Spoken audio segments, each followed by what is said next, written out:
আর নয় বেকারত্ব। এবার চিতার গতিতে দৌড়াবে ভারতের অর্থনীতি, হবে 40 লক্ষ চাকরির সুযোগ। ইতিমধ্যে বড় সিদ্ধান্ত নিল কেন্দ্র সরকার।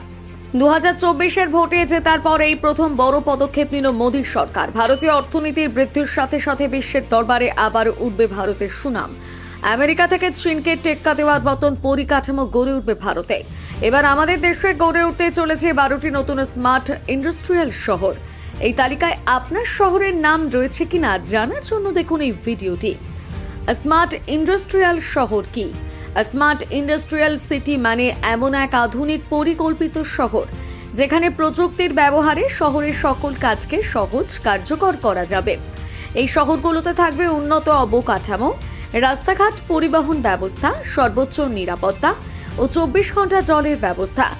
এক কথায় বলে যাই, এই শহরটি চলবে অটোমেশন, রোবোটিক্স ও এলওটির মতন স্মার্ট টেকনোলজিতে, যা শিল্পে একটি নতুন যুগের সূচনা করবে। আপনাদের জানিয়ে রাখি, এই আইডিয়ার পিছনে রয়েছে জাপান ও জার্মানির মতন দেশের উদাহরণ।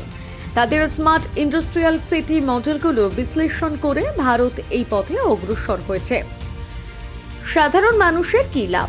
আপনারা ভাবছেন হয়তো এতে সাধারণ মানুষের কি লাভ, এতে উপকৃত হবেন কেবল বড় শিল্প প্রতিষ্ঠান, এমনটা কিন্তু নয়।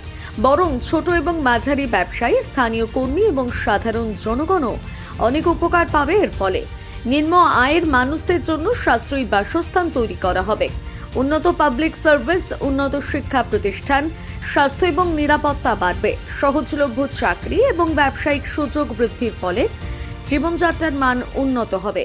এতে মাত্র 5 থেকে 10 মিনিটের মধ্যে মেডিকেল সুবিধে, পুলিশ ও অন্যান্য প্রয়োজনীয় জিনিস আপনার হাতের কাছে চলে আসবে।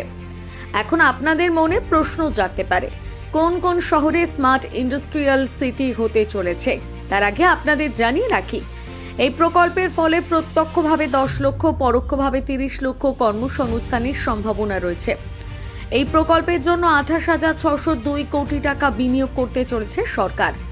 দেশের 9 রাজ্য থেকে যে 12টি শহরকে বেছে নেওয়া হয়েছে সেগুলো হলো উত্তরাখণ্ডের খুরপিয়া, বিহারের গয়া, পাঞ্জাবের রাজপুরা পাটিয়ালা, তেলেঙ্গানার জাহিরাবাদ, মহারাষ্ট্রের দিঘি, অন্ধ্রপ্রদেশের ওরভাকাল এবং কোপ্পার্থী, কেরলের পালাক্কার, রাজস্থানের যোধপুর পালি, উত্তরপ্রদেশের আগ্রা এবং প্রয়াগরাজ।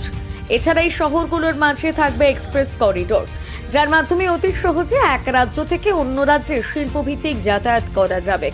এর জন্য 6টি গুরুত্বপূর্ণ করিডোর তৈরির পরিকল্পনাও করা হয়েছে। উত্তরপ্রদেশ, রাজস্থান, মহারাষ্ট্রের মতন একাধিক বিজেপি শাসিত রাজ্যের নাম থাকলেও তালিকায় নাম নেই বাংলার। আর এই ঘটনাকে কেন্দ্র করে ইতিমধ্যে রাজনৈতিক মহলে শুরু হয়েছে জলঘোলা। আপনার কি মনে হয়, বাংলার নাম না থাকার পেছনে কি কারণ হতে পারে? আমাদের কমেন্ট বক্সে জানিয়ে দেবেন। ভবিষ্যতের চ্যালেঞ্জ এবং সম্ভাবনা। বন্ধুরা, ভারত যে আগামী দশকে শিল্পক্ষেত্রে একটি গুরুত্বপূর্ণ স্থান দখল করতে চলেছে, তা এই স্মার্ট ইন্ডাস্ট্রিয়াল সিটিগুলোর মাধ্যমে সম্ভব। এই মেগা প্রকল্প ভারতের ইন্ডাস্ট্রিয়াল খাতে এক নতুন দিগন্ত খুলে দেবে। দেশের যুব সমাজ এবং নতুন উদ্যোক্তারা এর থেকে প্রচুর সুযোগ পাবে। এটি শুধু দেশের অর্থনীতির গতি বাড়াবে না, বরং ভারতের গ্লোবাল ভ্যালু চেইনে অংশগ্রহণ বাড়াবে। আপনি কি মনে করেন, এই উদ্যোগ কি আমাদের দেশের ভবিষ্যৎ বদলাতে পারবে? নিচে কমেন্টে জানান, আর এই ভিডিওটি শেয়ার করতে ভুলবেন না।